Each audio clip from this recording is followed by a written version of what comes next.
Hi guys, welcome to treasure of highland. இன்றைக்கி நம்ம பார்க்க போகிறது இந்தியாவிலிருந்து வரவழைக்கப்பட்ட தமிழ் மக்கள் இலங்கையில் இருக்க தேயிலைக்கடியில் மாசியும் கருவாடும் இருக்குங்கிறத நம்பித்தான் வந்தாங்கன்னு ஒரு சில காலமாகவே கட்டுக்கதைகள் சொல்லப்பட்டு வருது. ஆனால் நடந்த கதை என்னன்னு உங்களுக்கு தெரியுமா? வாங்க பார்க்கலாம்.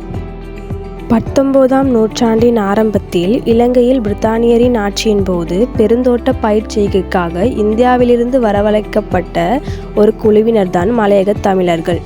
இவ்வாறு வந்த மக்கள் இலங்கை வரலாற்றிலும் பொருளாதாரத்திலும் முக்கிய பங்கு வகித்தனர்.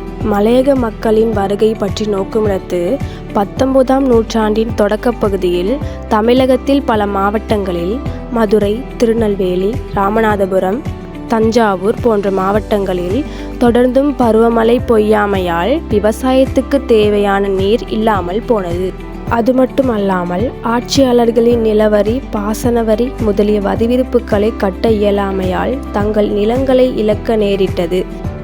அது மட்டுமல்லாமல் சாதி கொடுமைகள், கடன்கள், ஆங்கிலேயரது காலனித்துவ பண்ணையாளர்களது கொடுமைகள், வறுமை என பல காரணங்களால் பிரித்தானிய காலனித்துவ நாடுகளுக்கு குறைந்த கூலிக்கு பணியாற்ற சமகால பகுதியில் இந்திய தமிழர்கள் அழைத்து வரப்பட்டனர்.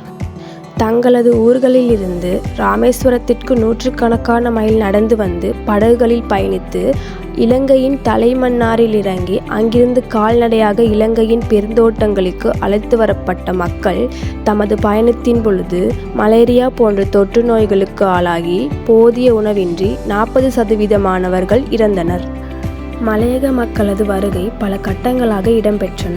1823ஆம் ஆண்டு ஆரம்பிக்கப்பட்ட முதலாவது கோப்பி தோட்டத்தில் அழைத்து வரப்பட்ட 14 குடும்பங்களை சேர்ந்த மலையக தொழிலாளர்கள் பணியில் ஈடுபட்டனர்.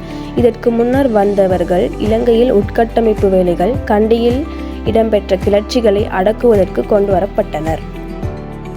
கோப்பி பயிர் செய்கையின் போது இந்திய தொழிலாளர்கள் நிரந்தரமாக இலங்கையில் இருந்து தொழில் செய்யவில்லை.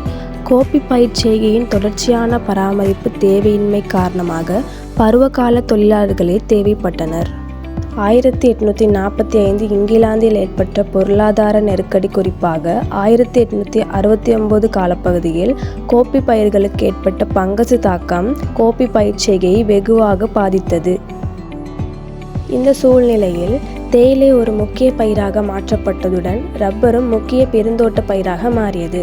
1867ஆம் ஆண்டு ஜேம்ஸ் டெய்லர் என்றவரால் இலங்கையில் தேயிலை பயிர்ச்செய்கை கொண்டு வரப்பட்டது.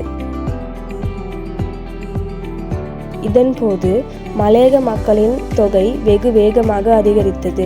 1867ஆம் ஆண்டு 1000 ஏக்கர் நிலத்தில் பயிரிடப்பட்ட தேயிலை பயிர்ச்செய்கை 1875ஆம் ஆண்டு 1080 ஏக்கர்களால் அதிகரித்தது.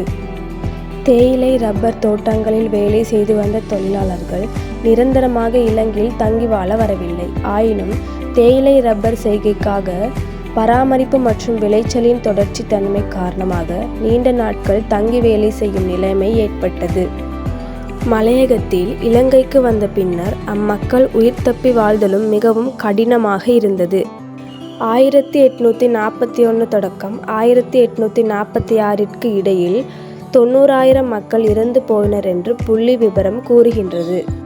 மலையக தமிழர்கள் இலங்கையில் நிரந்தரமாக நிலை பெறும் போக்கு 1920 தொடக்கம் 1940 வரையுள் ஏற்படலாயிற்று. 1933ஆம் ஆண்டு வரை பல லட்சக்கணக்கான மக்கள் இங்கு வந்து சேர்ந்தனர். இவ்வாண்டின் பின்னர் இந்திய அரசு இலங்கைக்கு தொழிலாளர் அனுப்புவதை தடை செய்தது. இதன் அடிப்படையில் இவர்களது தோற்றம் இலங்கையில் அமைந்தது என நோக்க முடியும். 1936ஆம் ஆண்டு தேர்தலின் போது இந்திய வம்சாவளியினருள் வாக்குரிமை பெற்றவர்களின் எண்ணிக்கை 1,45,000ஆக அதிகரித்தது. இருப்பினும் இது நீடிக்கவில்லை. மலையக மக்கள் தமது இருப்பினை உறுதிப்படுத்தும் பொருட்டு பன்னெடுங்காலமாக நீண்ட போராட்டத்தை நடத்த உறுதி செய்தனர். அவர்கள் அமைப்பு ரீதியாக போராட தயாரான ஆண்டாக 1919ஆம் ஆண்டினை குறிப்பிடலாம்.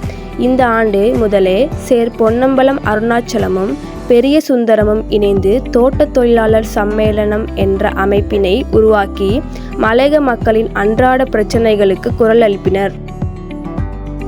இந்திய தோட்டத் தொழிலாளர் சம்மேளனம் தொடங்கப்பட்ட பின்னர் 1935 இடதுசாரிகளின் தொழிற்சங்கமும் செயற்படலாயிற்று. இச்சங்கத்தின் தலைமைகள் தோட்ட நிர்வாகத்தின் அடக்குமுறைக்கு எதிரான பல்வேறு போராட்டங்களை நடத்தின. பின்னர் இடதுசாரி கட்சிகள் மலையக மக்கள் மத்தியில் ஆதிக்கம் செலுத்த தொடங்கின. இந்த வகையில் இவர்களது முல்லேரியா போராட்டம் மலையக தமிழரது வளர்ச்சியில் முக்கிய போராட்டம் எனலாம். அரசாங்கம் காலகாலமாக நடைமுறைப்படுத்தப்படும் சமூக நலத்திட்டங்கள் இவர்களை உரிய முறையில் வந்தடையவில்லை.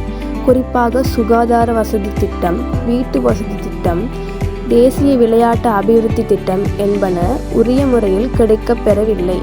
மேலும் சமுர்த்தி, வறுமை ஒழிப்பு திட்டங்களிலிருந்து இவர்கள் புறக்கணிக்கப்பட்டுள்ளமையும் கவலைக்குரியதாகும். அரசியல், சமூக, பொருளாதார, கலாச்சார என பல்வேறு வகையிலும் பாதிப்பினை எதிர்நோக்கி வருகின்றமை கண்கூடு. இதனை நிவர்த்தி செய்ய மலையக முன்னணி சக்திகள் முதலில் தமது பிரதேசத்தில் மக்களை அறிவூட்டி அரசியல் மயப்படுத்தி மக்களை ஒன்றிணைக்க வேண்டும். மேலும் மலையக தொழிலாளர்கள், வர்த்தகர்கள், அரசாங்க உத்தியோகத்தர்கள், புலமையானவர்கள் என ஒவ்வொரு பிரிவினரும் தங்கள் தங்கள் தளத்தில் நின்று கொண்டு மலையக தேசத்திற்காக பணி செய்ய வேண்டும். குறிப்பாக கல்வி விருத்திக்காக பாடுபட வேண்டும். இலங்கை பிரஜைகளுள் முக்கிய இடம் வகிக்கும் மலையக தமிழர்கள் இலங்கையின் பொருளாதார விருத்தியில் முதுகெலும்பாக திகழ்கின்றனர். ஆனால் அவர்களது வாழ்க்கை பல இன்னல்களுக்கு மத்தியில் முன்னெடுக்கப்பட்டு வருகின்றது. அவர்களுள் ஏனைய இனங்களைப் போல சம அந்தஸ்துடன் நடைமுறை வாழ்க்கையை முன்னெடுத்து செல்ல இலங்கை மக்கள் உதவிட வேண்டும். இதுவே இந்திய வம்சாவளி தமிழர்கள் இலங்கைக்கு வந்த கதையும் அவர்களின் வாழ்க்கை முறையும். தேங்க்ஸ் ஃபார் வாட்சிங்.